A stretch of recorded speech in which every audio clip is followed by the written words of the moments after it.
Livro do Liberalismo à Apostasia. A Tragédia Conciliar.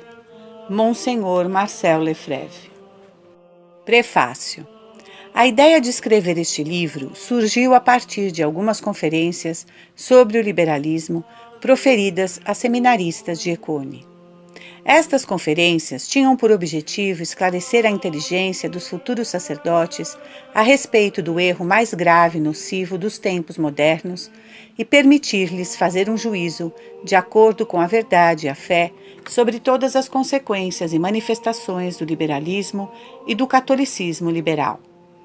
Os católicos liberais introduzem os erros liberais no interior da Igreja e nas sociedades ainda católicas. É muito instrutivo reler as declarações dos papas a este respeito e comprovar o vigor de suas condenações.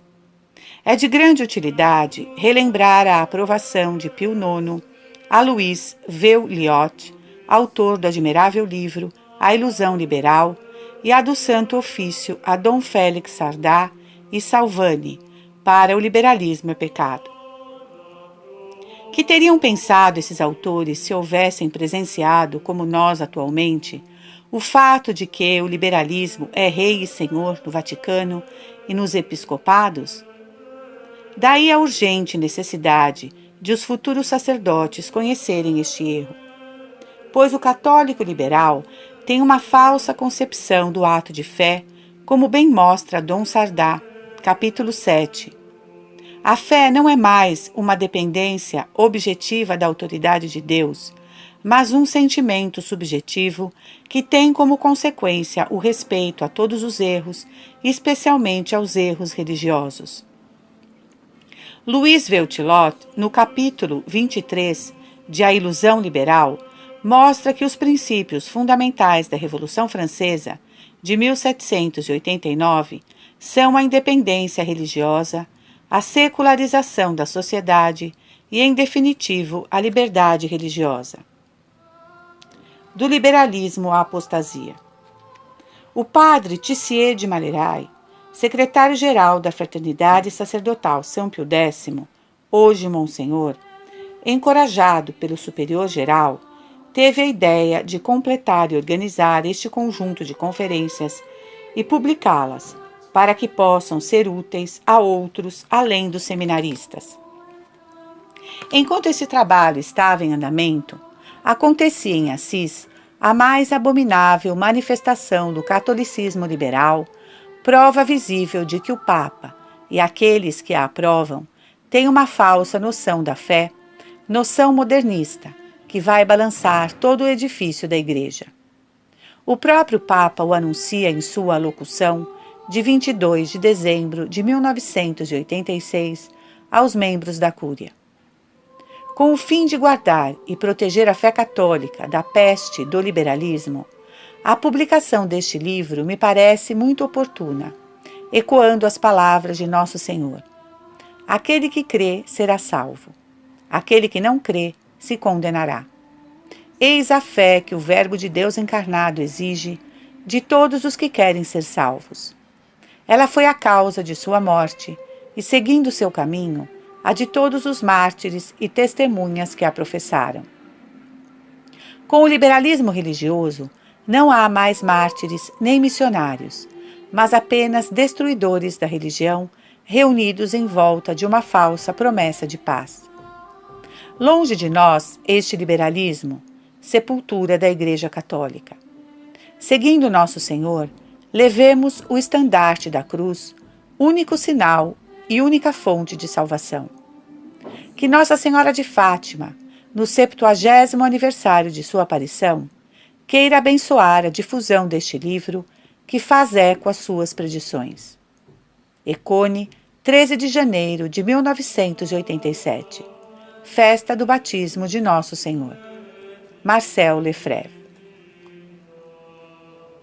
Introdução. Para onde vamos?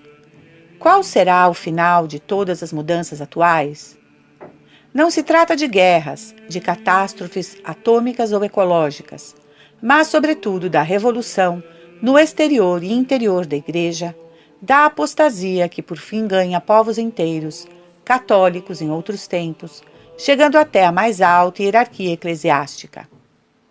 Roma parece afogada em uma cegueira completa.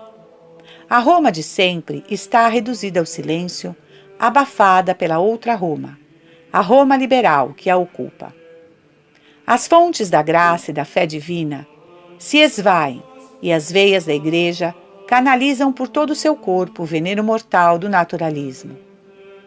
É impossível compreender esta crise profunda sem levar em conta o fato central deste século, o Segundo Concílio Vaticano. Creio que minha opinião em relação a ele é bastante conhecida, e isso me permite dizer sem rodeios meu pensamento. Sem rechaçar em bloco este concílio, penso que é o maior desastre deste e de todos os séculos passados desde a fundação da Igreja. Na verdade, não faço mais do que julgá-lo pelos frutos, usando o critério que nos foi dado por nosso Senhor. Mateus 7,16. Quando se pede ao cardeal Ratzinger que mostre algum bom fruto do concílio, não sabe o que responder. E ao perguntar um dia ao cardeal Garrone como um bom concílio havia produzido frutos tão ruins, respondeu-me: não é o concílio, são os meios de comunicação social. Mas um pouco de reflexão pode ajudar o senso comum. Se a época pós-conciliar está dominada pela revolução na Igreja, não é porque o próprio concílio a introduziu? O concílio é 1789 na Igreja, declarou o cardeal Suenens. O problema do concílio foi assimilar 2 séculos de cultura liberal, diz o cardeal Ratzinger, e se explica.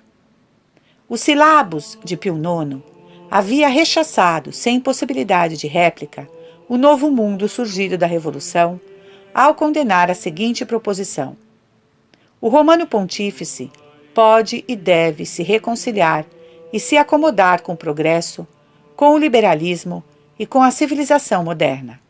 Número 80. O concílio, diz abertamente Joseph Ratzinger, foi um contrassílabos, ao efetuar a reconciliação da Igreja com o liberalismo, particularmente por intermédio de Gaudium et Spes, o maior documento conciliar. Com efeito, os papas do século XIX não parecem ter sabido discernir o que havia de verdade cristã e, portanto, assimilável pela Igreja na Revolução de 1789. Uma afirmação como essa é absolutamente dramática, sobretudo na boca de um representante do magistério da Igreja.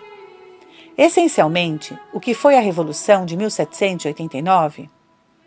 Foi o naturalismo e o subjetivismo do protestantismo transformados em normas jurídicas impostas a uma sociedade ainda católica.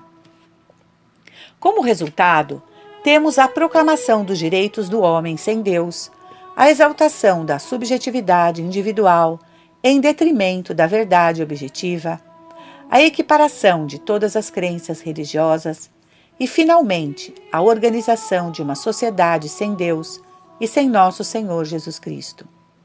Uma só palavra resume essa teoria monstruosa: liberalismo. Para nossa desgraça, chegamos verdadeiramente ao mistério da iniquidade. 2 Tessalonicenses 2,7. Desde o dia seguinte ao da Revolução, o demônio suscitou dentro da Igreja homens cheios do espírito de orgulho e de novidade, apresentando-se como reformadores inspirados, que, sonhando em reconciliar a Igreja com o liberalismo, tentaram realizar uma união adúltera entre a Igreja e os princípios da Revolução. Com efeito, como reconciliar nosso Senhor Jesus Cristo com um conjunto de erros que se opõem tão diametralmente à sua graça, à sua verdade, à sua divindade e à sua realeza universal? Não, os papas não se enganaram quando, apoiados na tradição e, portanto, garantidos com a assistência do Espírito Santo, condenaram com sua autoridade suprema e de forma contínua a grande traição do catolicismo liberal. Como pôde então a seita liberal impor seus pontos de vista e um concílio ecumênico? Como a união pouco natural entre a Igreja, ou melhor, homens da Igreja, aparato exterior, e a Revolução, deu à luz o monstro cujas divagações atualmente enchem de espanto até mesmo alguns de seus mais ardentes adeptos? São as perguntas que procuro responder nestas palestras sobre o liberalismo, onde mostro que a consequência natural da penetração do liberalismo na Igreja é a apostasia. Do liberalismo à apostasia, eis então o tema deste livro. Certamente, viver em tempos de apostasia não tem em si nada de agradável. Entretanto, pensemos sobre como todos os tempos e todos os séculos pertencem a nosso Senhor Jesus Cristo. Ipsius sunt tempora et secula, dizemos na liturgia pascal. Este século de apostasia, sem dúvida diferente dos séculos de fé, pertence a Jesus Cristo. Por outro lado, a apostasia da maioria põe em destaque a fidelidade heróica do pequeno número que permanece fiel. Assim foi nos tempos do profeta Elias em Israel, quando somente 7.000 homens se negaram a dobrar o joelho ante Baal, preservados por Deus. 3 Reis 19, 18. Não dobremos, portanto, o joelho ante o ídolo do culto do homem, instalado no santuário e residindo como se fora Deus. 2 Tessalonicenses 2:4. Permanecemos católicos, adoradores do único e verdadeiro Deus, nosso Senhor Jesus Cristo, com seu Pai, o Espírito Santo. Por outro lado, como dá testemunho a história da Igreja, toda época de crise prepara uma época de fé pela fidelidade à tradição, uma verdadeira renovação. Cabe a todos vocês, caros leitores, contribuir, recebendo humildemente o que a Igreja nos transmitiu, até a véspera do Vaticano II, pela boca dos papas, e que lhes transmito nesta oportunidade. Esta doutrina imutável da Igreja, que recebi sem reservas, e que lhes transmito sem reservas. Quam sine fictione didite, sine invidia communico. Sabedoria 7:13. Capítulo 1. As origens do liberalismo. Se vocês não lerem muito, cedo ou tarde serão traidores, porque não terão compreendido a raiz do mal. Com essas fortes palavras, um de meus colaboradores recomendava aos seminaristas de Econe a leitura de boas obras que tratem do liberalismo. Com efeito, não se pode compreender a crise que vive a Igreja, nem conhecer a verdadeira face dos que ocupam a Roma atual, e em seguida decidir qual atitude tomar perante os fatos, se não se procuram suas causas, se não se estuda seu curso histórico e se não se descobre sua fonte primeira no liberalismo, condenado pelos papas dos últimos séculos. Nossa luz, a voz dos papas. Partiremos das origens, como faziam os soberanos pontífices, ao denunciar as graves perturbações em curso. Além de acusarem o liberalismo, os papas foram mais longe no passado e todos, desde Pio VI até Bento XV, falaram da crise reportando-se ao século XVI, à luta iniciada contra a Igreja pelo protestantismo e ao naturalismo causado por esta heresia e primeiramente propagado por ela. O Renascimento e o naturalismo.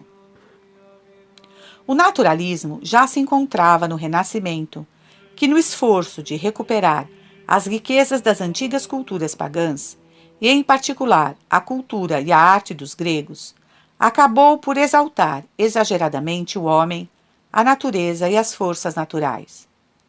Ao se enaltecer a bondade e o poder da natureza, menosprezava-se e desaparecia do pensamento dos homens a necessidade da graça, a destinação da humanidade para a ordem sobrenatural e a luz trazida pela revelação.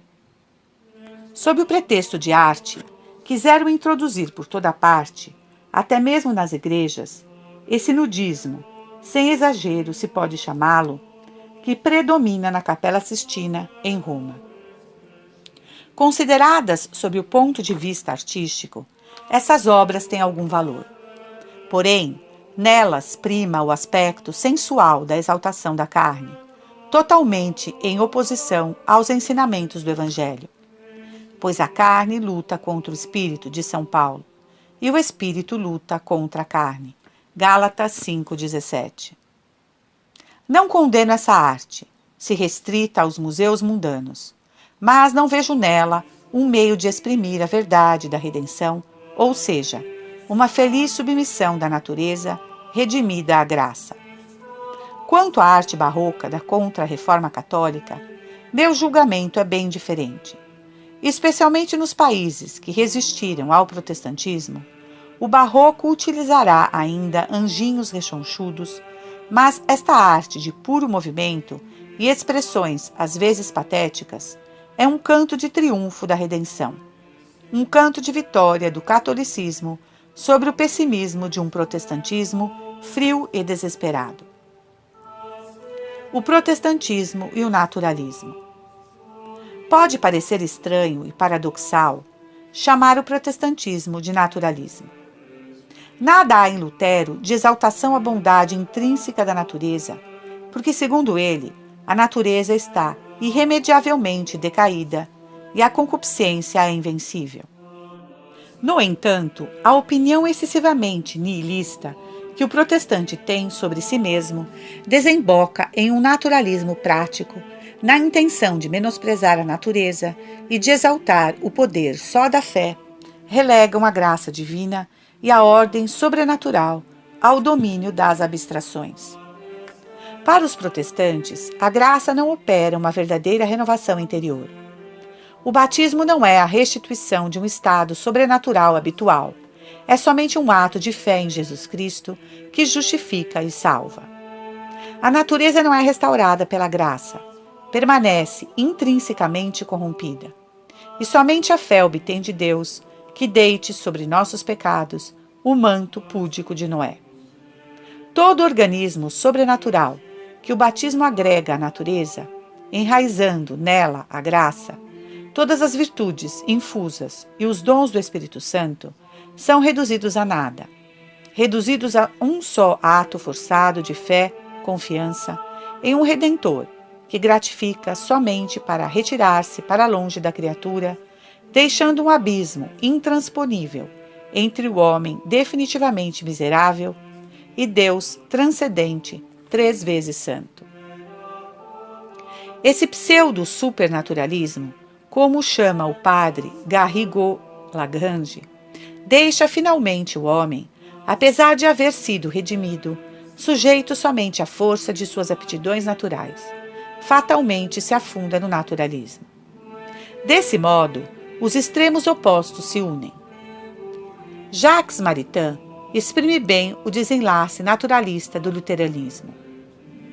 A natureza humana terá que rechaçar, como um inútil acessório teológico, o manto de uma graça que não é nada para ela e cobrir-se com sua fé, confiança, para converter-se em uma bela besta livre, cujo infalível e contínuo progresso encanta hoje o universo inteiro.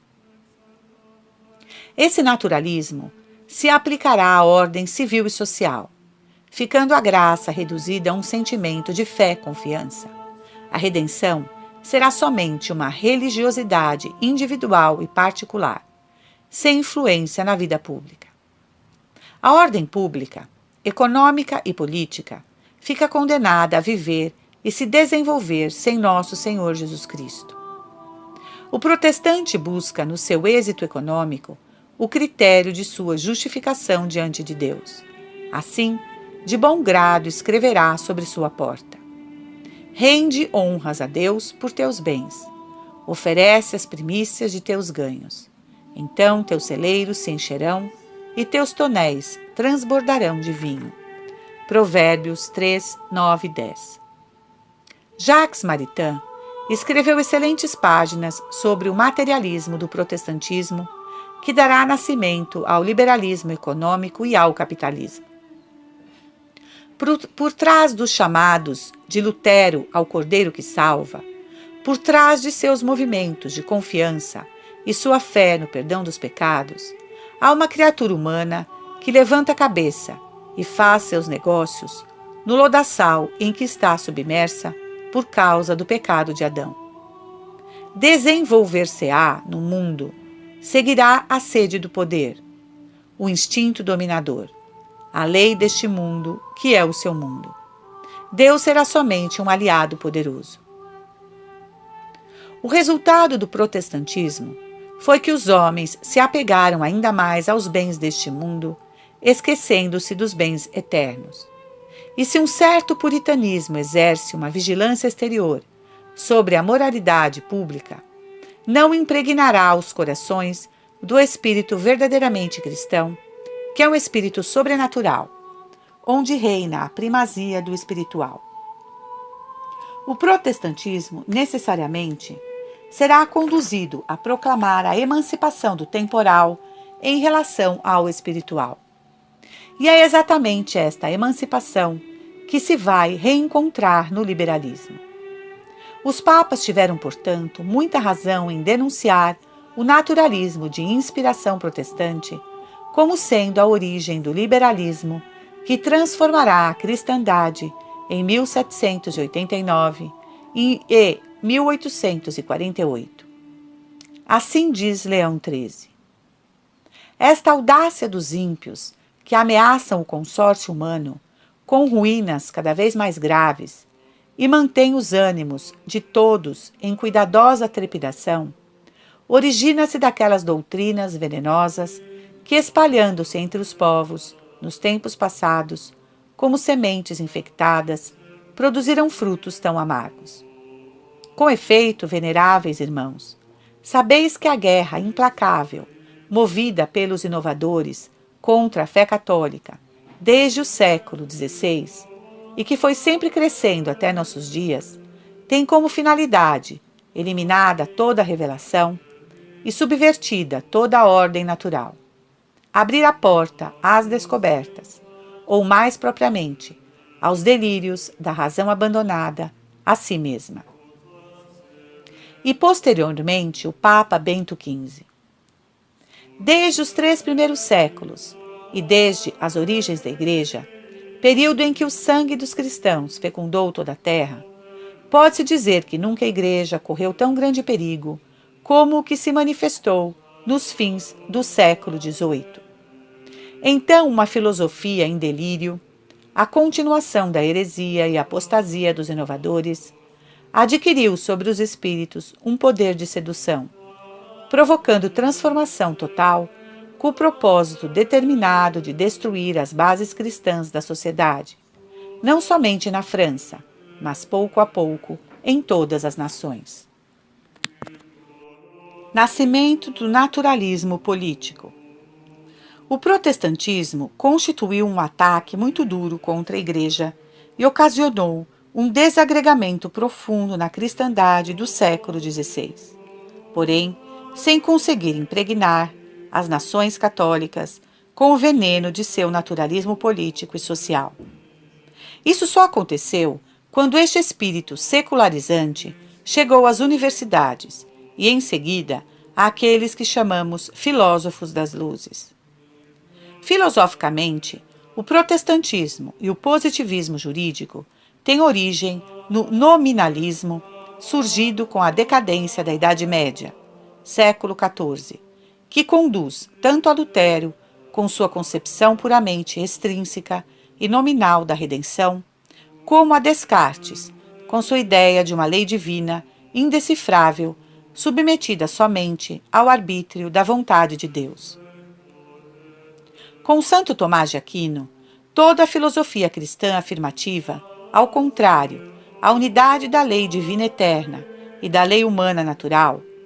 A lei natural é tão somente uma participação da lei eterna nas criaturas racionais.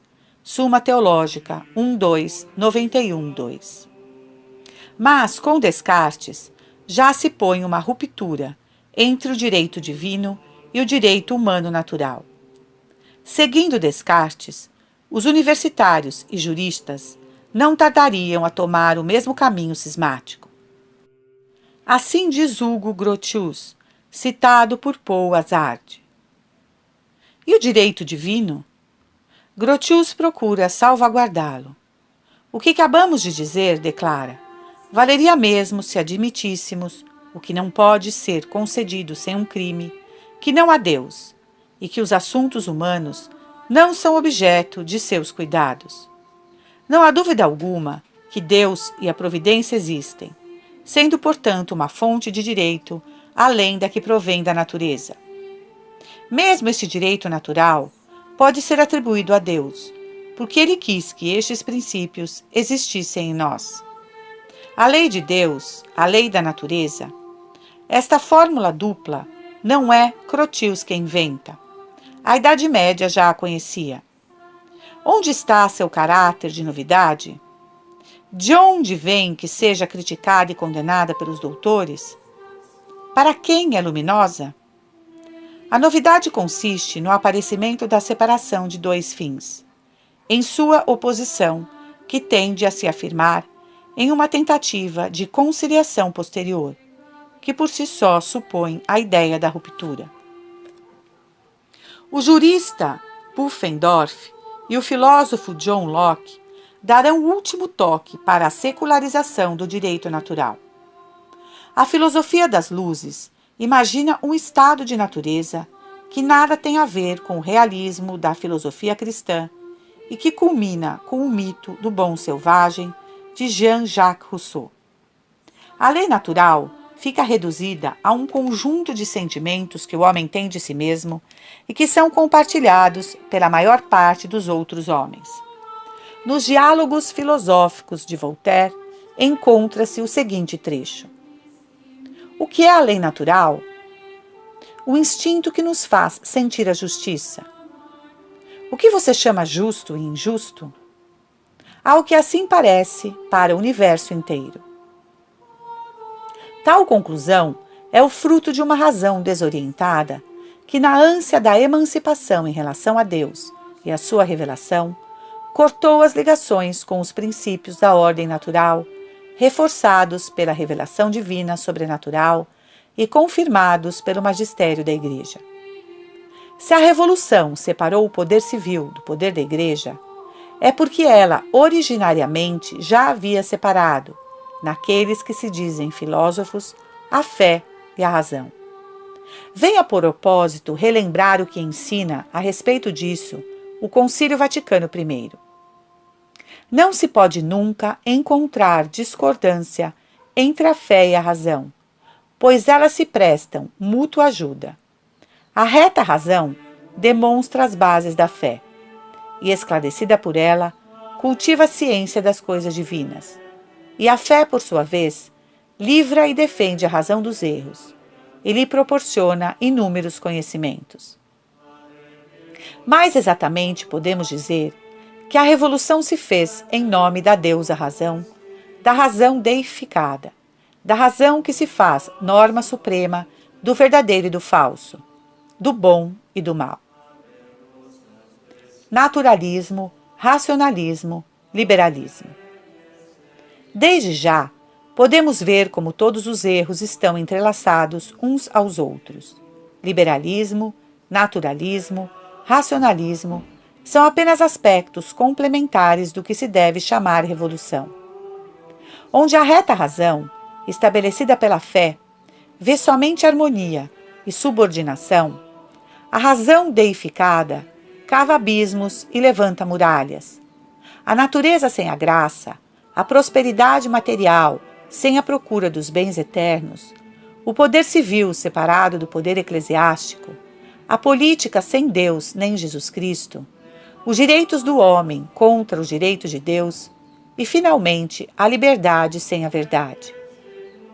Com este espírito se fez a Revolução, que vinha se preparando havia mais de 2 séculos, como procurei mostrar, mas somente no fim do século XVIII culmina e dá seus frutos decisivos. Os frutos políticos como resultado dos trabalhos dos filósofos, dos enciclopedistas e de uma extraordinária atividade da maçonaria que em poucas décadas havia penetrado e estabelecido núcleos em toda a classe dirigente. Maçonaria, propagadora destes erros.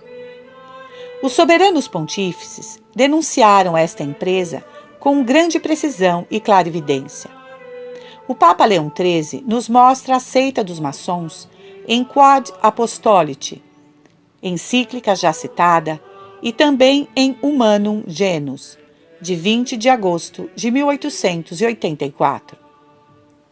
Em nossos tempos, os partidários da cidade malvada, inspirados e ajudados por aquela sociedade que largamente difundida e fortemente composta, toma o nome de maçonaria. Os pontífices romanos, nossos predecessores, vigiando pela saúde do povo cristão, entenderam logo quem era e o que queria este inimigo capital que saía dos covis de conjurações tenebrosas. Leão XIII cita então os papas que já haviam condenado a maçonaria.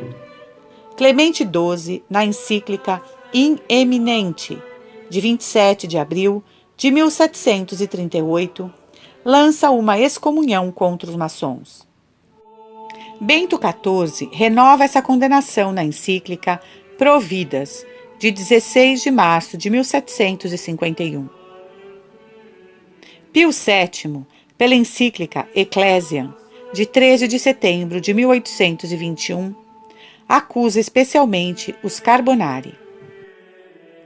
Leão XII, em sua Constituição Apostólica Quo Graviora, de 13 de março de 1826, denuncia a sociedade secreta, a universitária, que procurava perverter a juventude. Pio VIII, na Tradite, de 24 de março de 1829, e Pio IX, na Alocução Consistorial, de 25 de setembro de 1865, e na encíclica Quanta Cura, de 8 de dezembro de 1864, falaram no mesmo sentido. Posteriormente, deplorando a pouca atenção dispensada pelos governantes, apesar de tantas advertências, Leão XIII constata o espantoso progresso da seita. Vemos como resultado que, no período de 1 século e meio, a seita dos maçons fez incríveis progressos. Empregando simultaneamente a astúcia e a audácia, invadiu todos os setores da hierarquia social e começou a tomar no interior dos estados modernos um poder que equivale à soberania. O que ele diria hoje, quando todos os governos obedecem aos decretos das lojas maçônicas? Agora mesmo, no assalto à hierarquia da Igreja, o espírito maçônico e a própria maçonaria progridem solidamente. Voltaremos ao assunto. O que é então o espírito maçônico? Eis em poucas palavras o que diz o senador Goblet Daviello, membro do Grande Oriente da Bélgica, falando na loja dos Amigos Filantrópicos de Bruxelas em 5 de agosto de 1877. Digam aos neófilos que a maçonaria é, antes de tudo, uma escola de vulgarização e aperfeiçoamento, uma espécie de laboratório onde as grandes ideias do momento se combinam e se firmam com o intuito de espalhar-se pelo mundo profano sob uma forma palpável e prática. Digam-lhes em uma palavra que somos a filosofia do liberalismo. Fique então claro, caros leitores, que, embora não a mencione sempre, a maçonaria é o centro dos temas de que lhes falarei em todos os capítulos seguintes. Livro Do Liberalismo à Apostasia, A Tragédia Conciliar, Monsenhor Marcel Lefebvre. Capítulo 2. A Ordem Natural e o Liberalismo. A liberdade não existe no começo, mas no fim. Ela não está na raiz, mas nas flores e frutos. Charles Maurras. Há uma obra que recomendo especialmente para os que desejam ter uma noção concreta e completa do liberalismo, a fim de poder preparar preleções destinadas a pessoas que pouco conhecem esse erro e suas ramificações e estão viciadas em pensar como um liberal, inclusive entre católicos, ligados à tradição. Frequentemente encontramos pessoas que não percebem quão profunda é a penetração do liberalismo em nossa sociedade e em nossas famílias. Facilmente se reconhece que o liberalismo de vanguarda, de um Giscard d'Estaing, nos anos de 1975, conduziu a França ao socialismo. Mas se pensa com boa fé que a direita liberal pode nos livrar da opressão totalitária. As almas que pensam bem ainda não descobriram se devem aprovar ou censurar a liberação do aborto, mas estão prontas para assinar uma petição de liberação da eutanásia. De fato, qualquer coisa que leve a etiqueta de liberdade tem há séculos a auréola do prestígio que acompanha esta palavra sacrossanta. No entanto, estamos morrendo deste mal. É o liberalismo que envenena tanto a sociedade civil como a Igreja.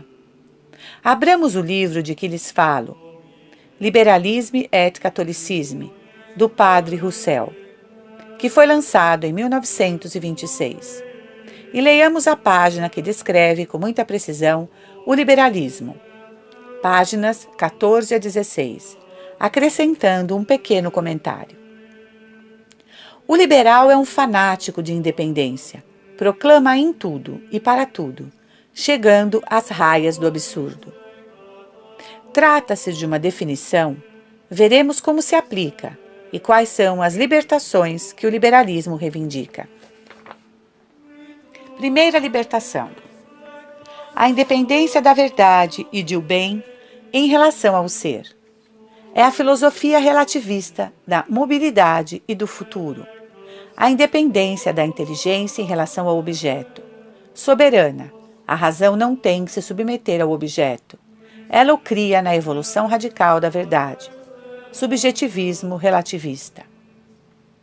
Vejamos as palavras básicas: subjetivismo e evolução. Subjetivismo é introduzir a liberdade da inteligência, quando, pelo contrário, sua nobreza consiste em se submeter a seu objeto. Consiste na acomodação ou conformidade do pensamento com o objeto conhecido. A inteligência funciona como uma câmera fotográfica. Deve reproduzir exatamente as características perceptíveis do real. Sua perfeição está na fidelidade ao real. Por este motivo, a verdade se define como a adequação da inteligência à coisa. A verdade é esta qualidade do pensamento de estar de acordo com a coisa, com o que ela é. Não é a inteligência que cria as coisas, mas as coisas que se impõem à inteligência. Como consequência, a verdade de uma afirmação depende do que ela é. É algo de objetivo. E aquele que procura a verdade deve renunciar a si mesmo, renunciar a uma composição de seu espírito, renunciar a inventar uma verdade. Pelo contrário, no subjetivismo, é razão que constrói a verdade. Deparamo-nos com a submissão do objeto ao sujeito. Essa passa a ser o centro de todas as coisas. As coisas não são mais o que são, mas o que delas se pensa. O homem passa a dispor da verdade conforme sua vontade. Esse erro se chamará idealismo, em seu aspecto filosófico, e liberalismo, em seu aspecto moral, político e religioso. Como consequência, a verdade será diferente conforme os indivíduos e os grupos sociais. A verdade é necessariamente compartilhada. Ninguém pode pretender tê-la exclusivamente em sua integridade. Ela se faz e se procura sem descanso. Pode-se ver quanto isso é contrário a nosso Senhor Jesus Cristo e à sua Igreja. Historicamente, a emancipação do sujeito em relação ao objeto foi realizada por 3 pessoas. Lutero, em primeiro lugar, afasta o magistério da Igreja e conserva somente a Bíblia, ao recusar qualquer mediação entre o homem e Deus. Introduz o livre-exame, a partir de uma falsa noção de inspiração na escritura, a inspiração individual. Depois, Descartes, seguido por Kant, sistematiza o subjetivismo. A inteligência se fecha em si mesma, só conhece seu próprio pensamento. É o cogito de Descartes, são as categorias de Kant. As coisas mesmas não podem ser conhecidas. Finalmente, Rousseau, emancipado de seu objeto, tendo perdido o senso comum, o reto juízo, o sujeito fica sem defesa frente à opinião comum. O pensamento do indivíduo se dilui na opinião pública, isto é, o que todo mundo ou a maioria pensa. Essa opinião será criada pelas técnicas de dinâmica de grupo, organizadas pelos meios de comunicação que estão nas mãos dos banqueiros, dos políticos, dos maçons, etc.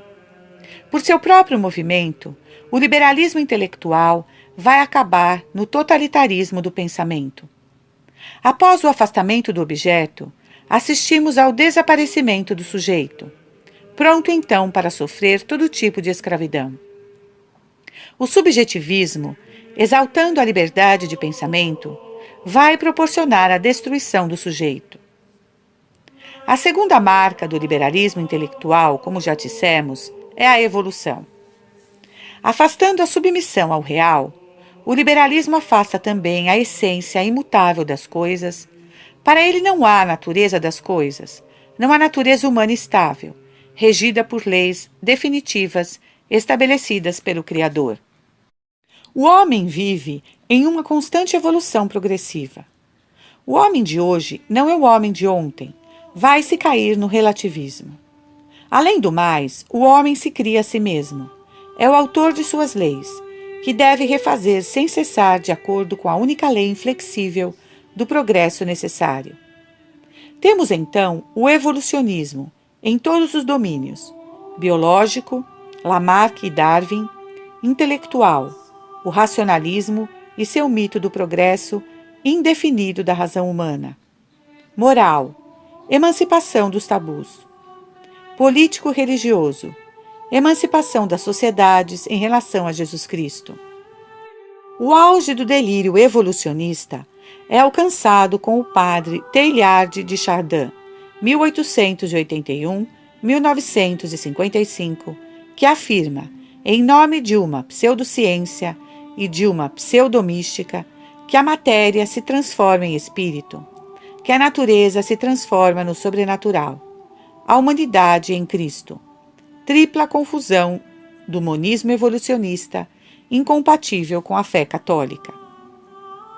Para a fé, a evolução é a morte. Fala-se de uma igreja que evolui, quer-se uma fé evolutiva. O Senhor deve se submeter à igreja viva, à igreja de hoje. Escreviam-se de Roma, nos anos de 1976, como se a igreja de hoje não devesse ser idêntica à igreja de ontem. Eu lhes respondo: nestas condições, amanhã já não será verdade o que vocês dizem hoje. Essas pessoas já não têm noção da verdade, do ser, são modernistas. Segunda libertação: a independência da vontade em relação à inteligência, força arbitrária e cega. A vontade não deve se preocupar com os juízos da razão. Ela cria o bem, assim como a razão cria a verdade. Em uma palavra, é o arbitrário. Sic volo, sic jubeo, sic pro ratione voluntas.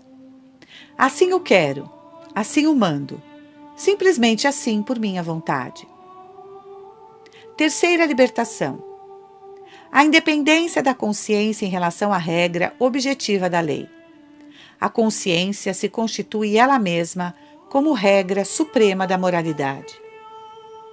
De acordo com os liberais, a lei limita a liberdade e lhe impõe uma coação inicialmente moral, a obrigação, e, em segundo lugar, física, a sanção. A lei e suas coações se opõem à dignidade humana e à dignidade da consciência. O liberal confunde liberdade e licenciosidade. Sabemos que nosso Senhor Jesus Cristo, por ser o Verbo de Deus, é a lei vivente. Vê-se então, mais uma vez, como é profunda a oposição do liberal a nosso Senhor. Quarta libertação. A independência das forças anárquicas do sentimento em relação à razão. É uma das características do romantismo, inimigo da supremacia da razão. O romântico cria e manobra slogans. Condena a violência, a superstição, o fanatismo, o integrismo e o racismo, somente pelo que essas palavras despertam na imaginação e nas paixões humanas, e com o mesmo espírito se faz apóstolo da paz, da liberdade, da tolerância e do pluralismo. Quinta libertação. A independência do corpo em relação à alma, da animalidade em relação à razão. É a mais radical inversão dos valores humanos. A sexualidade será exaltada e secularizada. Será invertida a finalidade do matrimônio. Procriação e educação de um lado, remédio à concupiscência do outro. Ao se colocar como finalidade principal o prazer carnal e a realização dos dois cônjuges ou dos dois parceiros. É a destruição do casamento e da família, sem falar das aberrações que transformam o santuário do matrimônio em um laboratório biológico, ou que reduzem a criança ainda não nascida a um lucrativo material de cosmética. Sexta libertação. A independência do presente em relação ao passado. Daí o desprezo da tradição e o amor doentio a toda novidade, sob o pretexto de progresso. São Pio X assinala como causas do modernismo. Parece-nos que as causas remotas se reduzem a duas: a curiosidade e o orgulho. A curiosidade desordenada explica suficientemente toda sorte de erros. Esta é a opinião de nosso predecessor, Gregório XVI. É um espetáculo lamentável ver até onde chegam as divagações da razão humana, depois de ceder ao espírito de novidade. Sétima libertação. A independência do indivíduo em relação a toda a sociedade, a toda autoridade e hierarquia natural. Independência dos filhos em relação aos pais, da esposa em relação ao marido, libertação da mulher, do trabalhador em relação ao patrão, da classe trabalhadora em relação à classe burguesa, luta de classes. O liberalismo político e social é o reino do individualismo. A unidade básica do liberalismo é o indivíduo. Ele é como um sujeito de direitos absolutos, os direitos do homem, sem nenhuma referência aos deveres que o ligam a seu Criador, a seus superiores ou a seus semelhantes, e especialmente sem referência aos direitos de Deus. O liberalismo faz desaparecerem em todas as hierarquias sociais naturais, deixando assim o indivíduo sozinho e sem defesa da massa, da qual ele não é mais do que um elemento e pela qual acaba sendo absorvido. Ao contrário, a doutrina social da Igreja afirma que a sociedade não é uma massa disforme de indivíduos, mas um organismo de grupos sociais coordenados e hierarquizados. A família, as empresas e profissões, as organizações profissionais e, por fim, o Estado. As organizações profissionais unem patrões e trabalhadores para a defesa e promoção dos interesses comuns. As classes não são antagônicas, mas naturalmente complementares. A Lei Chapelier, de 14 de julho de 1791, que proíbe associações, aniquilou as corporações que constituíam o instrumento de paz social desde a Idade Média. Esta lei, fruto do individualismo liberal, em vez de libertar os trabalhadores, os oprimiu. E quando, no século XIX, o capital da burguesia liberal havia oprimido a massa informe dos trabalhadores, transformada em proletariado, idealizou-se, sob a iniciativa dos socialistas, o reagrupamento dos trabalhadores em sindicatos. Porém, os sindicatos só fizeram agravar a guerra social ao estender a toda a sociedade a artificial oposição entre capital e trabalho. Sabe-se que esta oposição, ou luta de classes, está na origem da teoria marxista do materialismo dialético. Assim, um falso problema social criou um falso sistema, o comunismo. Posteriormente, desde Lenin, a luta de classes se transformou, por meio da técnica revolucionária, em uma arma básica da Revolução Comunista. Guardemos então esta inegável verdade histórica e filosófica. O liberalismo naturalmente conduz ao totalitarismo e à Revolução Comunista. Pode-se dizer que a alma de todas as revoluções modernas, ou simplesmente a alma da revolução.